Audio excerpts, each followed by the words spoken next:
Hey guys, in this video I will show you how you can fix BattlEye kicked you from a game session on GTA 5. So without further ado, let's get started. What you need to do here, you need to log in with the right account on Rockstar Games Launcher, then go to settings, then deselect this option here, then close this window, go to Task Manager.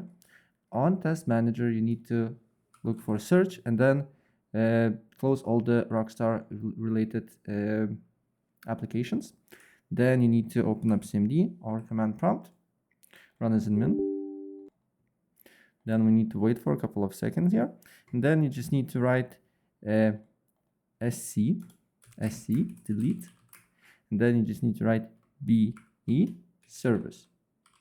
You should see success message here. And then you can close this window. And then you need to go to Rockstar.